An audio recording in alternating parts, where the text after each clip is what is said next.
사사 야일이란 제목으로 동일한 본문을 가지고 오늘 두 번째 주일 말씀을 드립니다.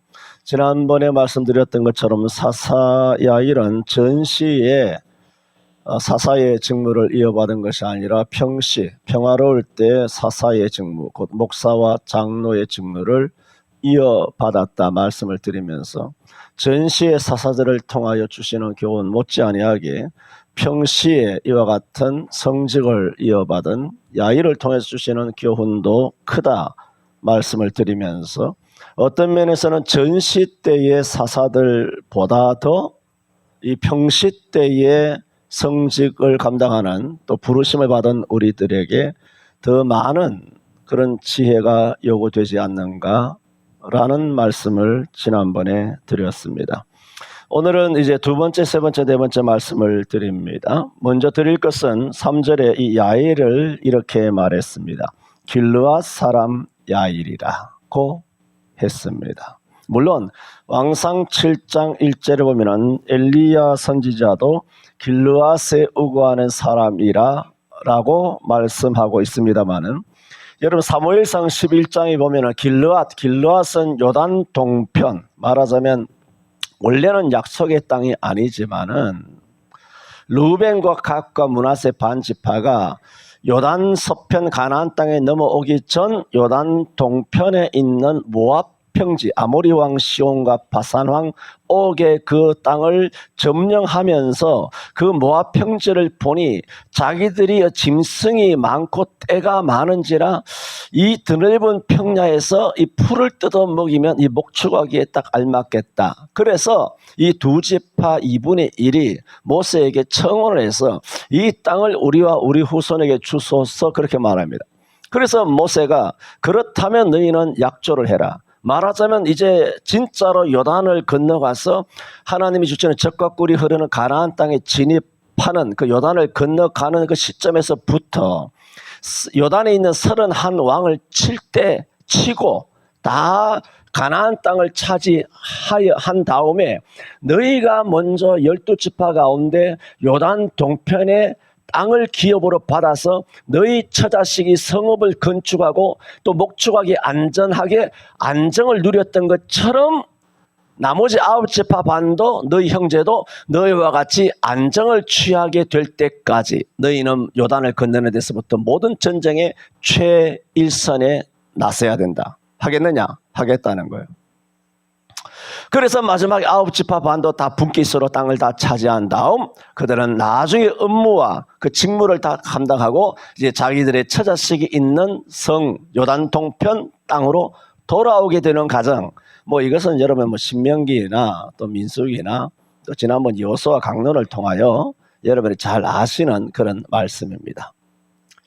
제가 말씀드리는 것은 길르앗 사람이라는 것은 길르앗 땅에 있는 사람이라는 것, 길르앗이 어디냐는 것을 지금 설명하다 보니까 이렇게 길게 설명이 됐는데 그 길르앗이 뭐냐? 바로 모압 평야예요. 요단 동편, 루벤과 갓과 므낫세 2분의 1 지파가 우리의 기업을 달라고 한 땅, 그것이 길르앗 땅이에요. 길르앗이라고. 근데 길르앗은 요단 동편에 있어서 이제 두 지파 반이 이렇게 땅을 기업을 받았는데 루벤 갓 므낫세가 있는데 이 길르앗 땅은 누가 받았느냐 하면은 므낫세 지파가 이 땅을 받습니다. 두 지파 반이 요단 동편인데 요단 동편의 두 지파 반 중에 이 길르앗 땅이 누구한테 들어가냐, 누가 이제 소유하게 되냐 하면은 므낫세가 그 길르앗을 차지하게 됩니다. 그러므로 그들이 차지를 해서 결국은 이제 사사기 여호수아기 지나고 사사기가 지나고 사무엘서에 보면은 사울이 왕으로 등장하지 않습니까? 사울이 왕으로 등장하게 되었을 때 그때가 사무엘상 11장이란 말입니다. 그러므로 그들이 두 지파 반이 요단 동편을 차지하고 므낫세가 길르앗 땅을 차지했지만은 거기에 누가 살고 있었다? 길르앗 원주민이 여전히 살고 있었는데 그 사람들이 뭐냐? 길르앗 사람이라 말입니다.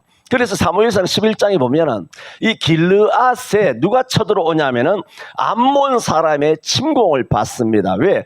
이스라엘이라고 하는 12지파 반에 복속되게 됐으니까 때리는 시어머니보다 말리는 시누이가 더 밉지 않습니까? 마치 같은 이방인끼리 우리를 배신했다 이거죠. 그래서 암몬 사람들이 길르앗의 소위 말해 보호자가 없지 않습니까? 나머지 다 유대인이 차지했는데 요럴 때 요놈들 안 그래 눈에 가시가 탔고 안 그래도 평상시 아주 밉상스러웠는데 확 쫓아가가지고 확 밀어가지고 다 죽여버렸으면 좋겠다요. 길르앗을 침공합니다. 그런데 사방팔방에 사신을 보냈지만은 길르앗을 도와줄 민족이 없는 겁니다. 그때 그 소식이 누구한테 들어갔냐면은 왕으로 기름 부음을 받았지만 아직 정식 왕이 되지 못하는 청년 사울 왕의 귀에 딱 들어갑니다. 왕이 안 됐습니다. 아직까지.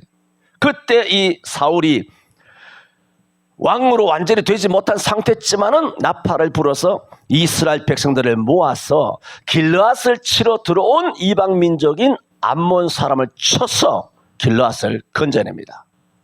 은혜죠. 이로부터 보세요. 잘 들으세요. 이로부터 30년의 세월이 지났어.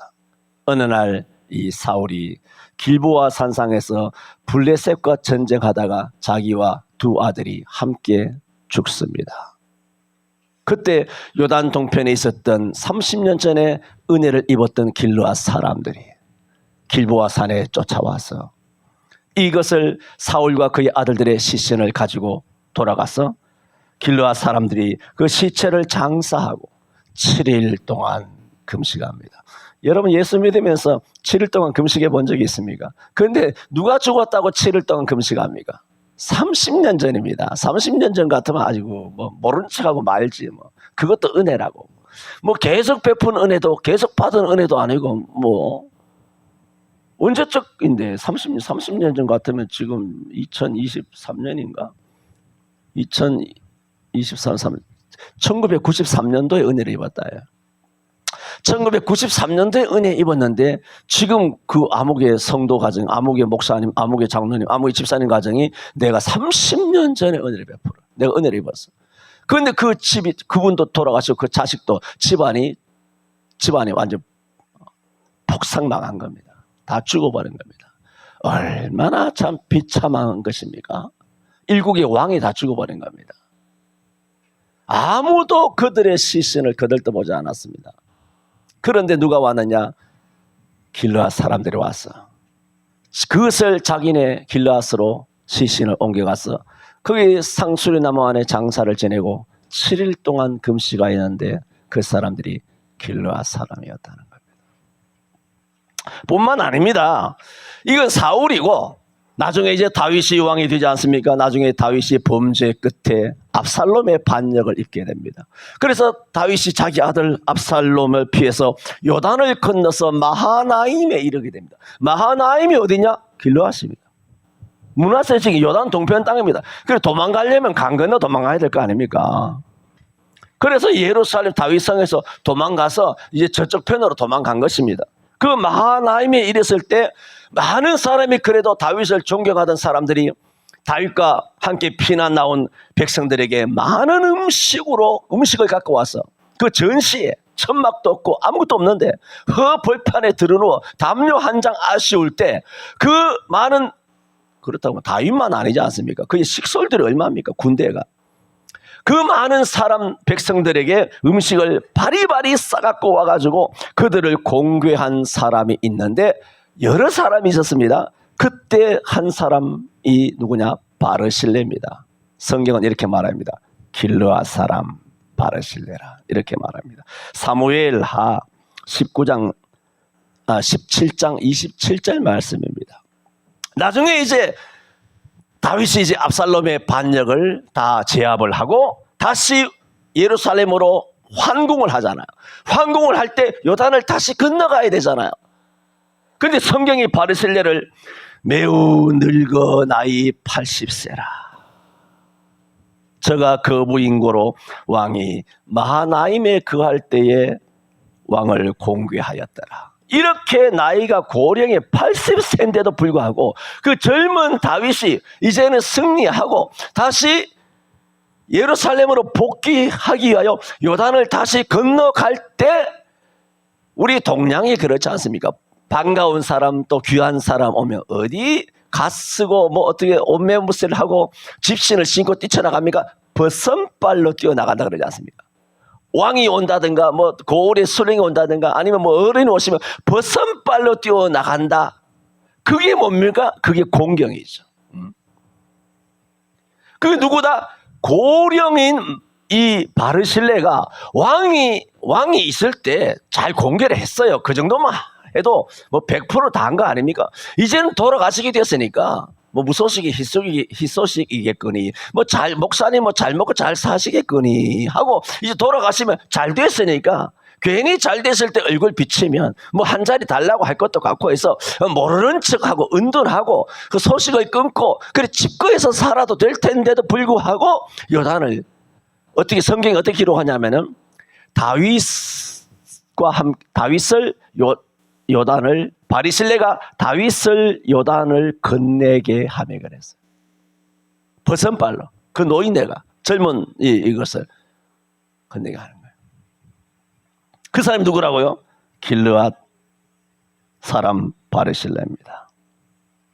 그러므로 지금 두 가지 사무엘상 11장과 그 사울 왕과 연관된 길르앗 사람이죠. 또 사무엘하 17장과 19장에 길르앗 사람 바리실레 다윗과 연관된 길르앗 사람 바르실레 약 두 가지만 말씀을 드렸습니다. 그러므로 우리는 뭘 알 수 있습니까? 성경에서 길르앗 그러면 이런 이미지가 떠오르는 거죠. 빌립보 같으면 의리 있는 교회라든가 디모데 같으면 뭐 젊고 참신한 성실한 그런 목회자라든가 그런 이미지가 다 있지 않습니까? 그리고 길르앗 그러면 뭐냐면 정도, 바른 길이라면 또 그것이 의로운 일이라면 결코 실익을 따지지 아니하고 목숨을 다하여 의리를 다한 사람이다. 성경은 여러 부분에서 길르앗 사람을 그와 같이 우리에게 들려주고 있는 것입니다. 물론 오늘 이 사사기는 지금 설명드린 일들이 있기 전 약 100년 전의 일이에요. 100년 전. 100년 뒤에 사울 왕에게 이런 일이 일어나고 다윗 왕에게 이런 일이 일어났지만 그런데도 불구하고 야일을 뭐라고 했습니까? 길르앗 사람 야일이라. 이렇게 소개하고 있을 때는 야일 또한 뭐라고? 의리 있는 사람이다. 불의와 타협하지 않는다. 새 속에 물들지 않는다. 정의라면 그것이 의로운 길이라면 결코 자기 자신의 사사로운 이익이나 자기 어떤 생명에 그렇게 괴념하여서 그렇게 정직함을 구부린다든가 또 정의를 구부리는 오늘 아침에 말씀한 것처럼 인자들아 너희가 당연히 공의를 말하겠거늘 어찌 잠잠하느냐. 너희가 정직하냐. 그것과는 정반대로 길르앗 사람은 어땠다는 말입니까? 정직했다는 것입니다. 그래서 야일을 길르앗 사람 야일이라 한 것은 그런 의미다 말씀을 드렸습니다. 다음 세 번째로 지난주에 이어서 세 번째로 그런데 4절에는 또 뭐라고 그러냐면 3절에는 길르앗 사람에 대해서 이야기했지 않습니까? 그런데 4절에는 길르앗 땅을 이야기합니다. 어떻게 이야기하느냐? 하반절에 그 성들은 길르앗 뭐라고? 땅에 있었고 3절에는 길르앗 사람 4절에는 길르앗 땅을 이야기하고 있지 않습니까? 길르앗 땅에 있었는데 길르앗 땅을 뭐라고 말했느냐? 하봇 야일이라 칭하더라고 굳이 이런 표현을 씁니다. 여러분 이 길르앗 땅이 하봇 야일이라 이렇게 칭해 이렇게 이름이 이 별명이죠. 별명이 불려진 것은 사실은 300년 전에 길르앗 땅이 이렇게 하봇 야일이라 칭함을 받습니다. 아까도 말한 것처럼 이런 길르앗 땅이 모압 동편은 루벤 갓 므낫세 반지파가 그 땅을 기업으로 받았다고 했지 않습니까? 그때 그 기업으로 차지하게 된 길르앗 루벤 갓 므낫세 반이니까 므낫세 자손 중에 마길의 자손이 가서 길르앗을 300년 전에 취한 겁니다. 모세가 그래 네 땅 해라. 했는데 두 지파 반중에 누가 이 땅을 차지했다고? 므낫세가 차지했는데 그 차지하게 된 연유가 어떠냐면은 이 므낫세 지파에 마길의 자손이 있어. 그러니까 그 어떤 군대들이겠죠. 므낫세의 그런 지파들의 군대겠죠. 그럼 므낫세에도 여러 아들이 있잖아요. 그 중에 이제 마길 가문이야. 마길 가문.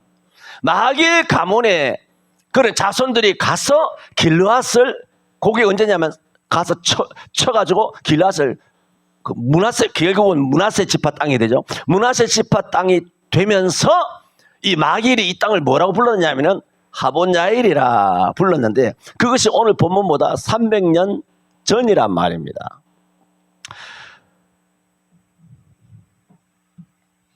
그러므로 오늘 본문에서 그 성들은 말하자면 야일의 30명의 아들이 성읍 30을 두었었는데, 그 성읍 30이 다 어디 있다?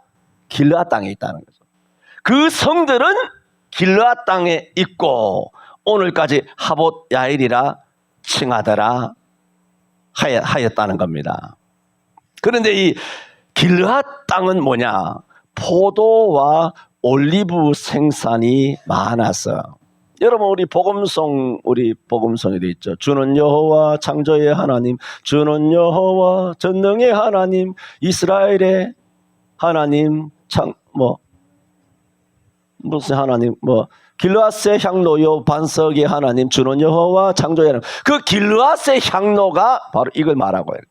길르앗의 향로. 왜?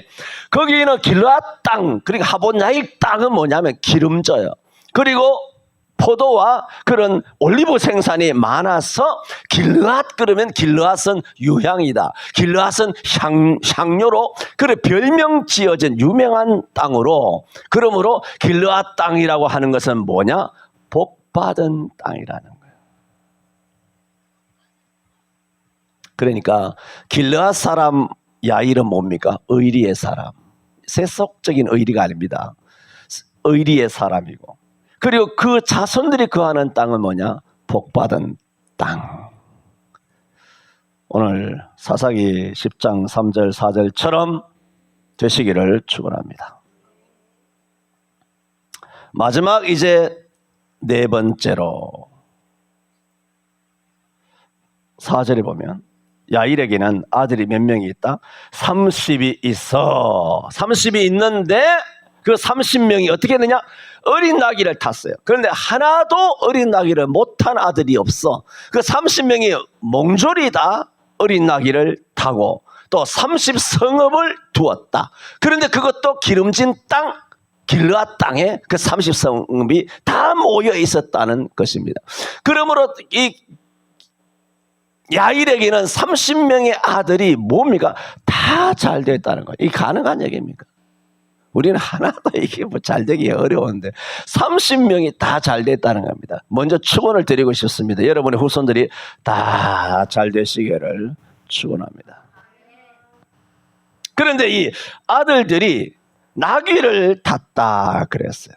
어린 나귀를 탔다. 여러분이 이 창세기 49장에 보면 야곱이 임종 전에 12아들을 예언적으로 축복하지 않습니까? 그때 메시아의 조상이 되는 넷째 아들 유다를 축복할 때 야곱이 뭐라고 말하느냐 하면은, 유다의 나귀를 포도나무에 매며 그 암나귀 새끼를 아름다운 포도나무에 맬 것이며. 유다는 굉장한 지파 아닙니까? 12지파 가운데 탑이 유다예요. 유다. 요셉은 세상적으로 갑절의 복을 받았다면 영적으로는 비교가 안 되죠. 영적으로는 예수님이 유다 지파라고요. 사자의 뿌리라고요. 이런 유다를, 그의 나귀를 포도나무에, 그의 암나귀 새끼를 아름다운 포도나무에 맬 것이요 그랬어요. 이 나귀는 뭐냐? 평화의 상징이며 또 물질적으로 풍요로울 때를 말합니다. 이것은 장차 메시아 시대 때 영적인 은혜가 풍성할 것을 유다에 대한 축복으로 야곱이 예언을 한 것입니다. 그러므로 야일의 30 아들 모두가 다 나귀를 탔다는 것은 30명의 아들 모두가 개인이나 가정이 뭐라는 겁니까? 평화로웠다는 거예요. 그러니까 자기 아버지 야일은 평화 시대에 성직을 이어받았고, 이어받은 30명의 아들들 모두도 가지 남은 나무에 바람 잘 날이 없다고. 여러분, 최소한 자식이 30명만 돼도, 아니 둘이 하나면 돼도 하나는 속을 썩일 수가 있어요.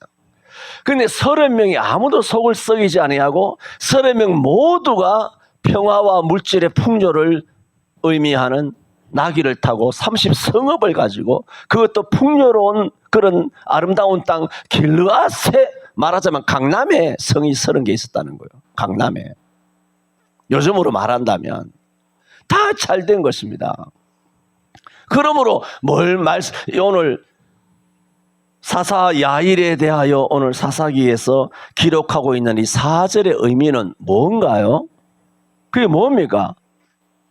이 30명의 아들들이 다 복받았다 하더라, 그 얘기가 아니죠. 실제로는 뭘 얘기하고 있습니까? 사사 야일이 자식 교육을 잘하였다. 그 말씀을 우리에게 남겨주고 있는 것입니다. 여러분 아시는 것처럼 엘리 제사장의 두 아들 홈니와 비느하스는 악했습니다. 또 사무엘의 두 아들, 사무엘이 누굽니까?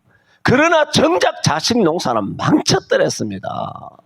엘리는 자기도 영성이 형편없으니까 아주 노인네가 아주 경건이 훨씬 떨어져서 자식 농사도 망쳤네? 뭔가 이렇게 이해가 된다고 봐요. 그런데 사무엘이 어떻게 요엘과 아비야 이 두 아들이 그렇게 타락할 수 있습니까? 아비의 행위를 따르지 아니하고 이를 따라서 뇌물을 취하고 판결을 굽게 하니라.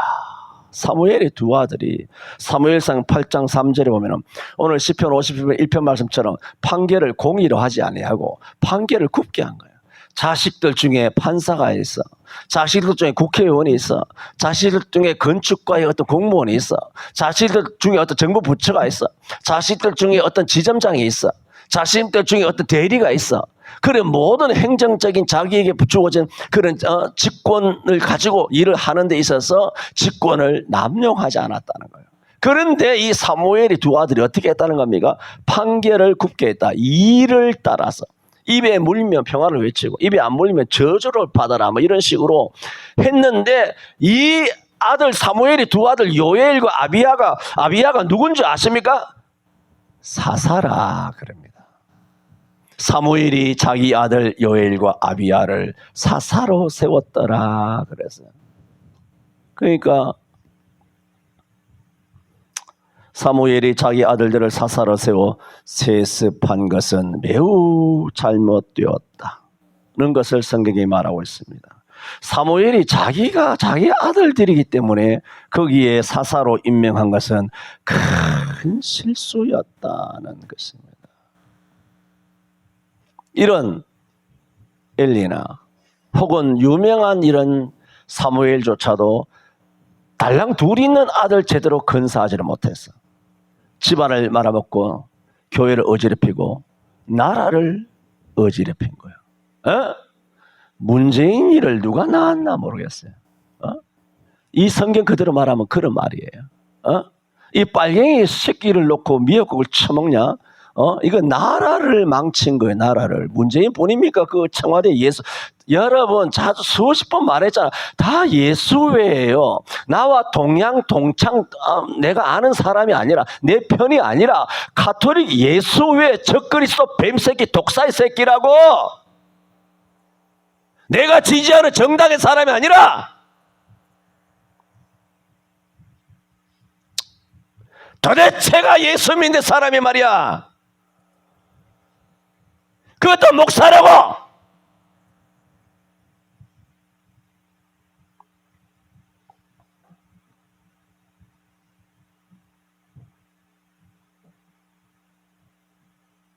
그러므로 그 자식 새끼 하나 잘못 놓으면 나라를 말아먹는다면 나라를 고종처럼 민비처럼 나라를 말아쳐먹고 일본에 다 팔아쳐먹는다고. 명성황후 그렇게도 부르고 민비라도 부르지만 아주 이완용은 오히려 충신이에요. 충신. 거짓된 역사의 이런 더러운 것들 다 똥 닦은 거잖아. 고종의 똥을 닦은 것이 이완용 아니야? 이완용도 축제를 엄청나게 하긴 했죠. 좋은 놈은 아니에요. 이 시대를 조심해. 이태희 원사님, 이성재 원사님 또 누구야 또? 박씨는 좋은 사람 없네. 뭐 박정희, 박근혜 또 누가 있나? 혁거세 형님도 있고 뭐 혁거세가 있는지 없는지는 모르지만. 그러므로 야 30명의 자녀를 이다지도 잘 키웠다. 4절에 그에게 아들 30이 있어 어린 나귀 30을 탔고 성읍 30을 두었었는데 그랬습니다. 저는 지난 주 평화시대의 지도자는 오히려 더 기도가 있어야 한다. 지혜가 더 필요할 수도 있다. 말씀에 이어서 오늘 야일을 길르앗 사람 사사 야일, 이 길르앗 사람이라고 성경에 기록한 의미가 무엇인가? 사람이 의리 있는 사람이다. 그리고 길르앗 땅을 하봇 야일이라 칭한 길르앗 땅은 어떤 땅인가? 복받은 땅이다. 거기에 누가 살았느냐? 야일의 30명의 아들이 거기에 다 집들을 산 거예요. 하나를 샀다. 성을 샀다. 성을. 조그마한 전세나 조그마한 집 살지 말고 여러분 성 사시기를 축원합니다. 라고 하면서도 이건 안 믿어지는 거예요. 성을 여러분이 어디 가서 사겠느냐 그런 믿음이 그까지는 없습니다. 하여튼 제주껏 사세요. 그냥 제주껏. 어쨌든 이 30명의 아들은 다 비싼 땅 강남에 가가지고 그런 길르앗 땅에서 성 30개를 차지하고 잘 살았더라. 그것이 오늘 본문 말씀입니다. 기도합니다. 주님, 빌립보 교회처럼 또 길르앗 사람들처럼 우리 교회 모든 성도들 또 우리 교회가 의리 있는 교회, 의리 있는 성도 되게 하여 주시니 감사합니다. 공의를 말할 때 결코 잠잠하지 아니하고 너희가 정직하냐라는 그런 되물음도 받지 않을 그런 하나님의 일이라면, 이 길이 옳은 길이라면 실익을 따지지 아니하고 주님을 쫓은 야일과 같은 성도들 주셔서 감사드립니다. 야일의 아들들도 잘 양육되어서 복된 것처럼 우리에게 속한 모든 성도들 가정의 가족들과 자녀들과 후손들도 내가 평생에 예루살렘의 복을 보며 내 자식의 자식을 볼지어다. 너가 시온에서 복이 있을지어다. 하시는 시편 128편의 말씀처럼 자식의 자식을 보며 자녀들이 나귀를 타며 성에 거하는 복된 후손들 되게 하여 주옵소서. 예수님 이름으로 기도하옵나이다. 아멘.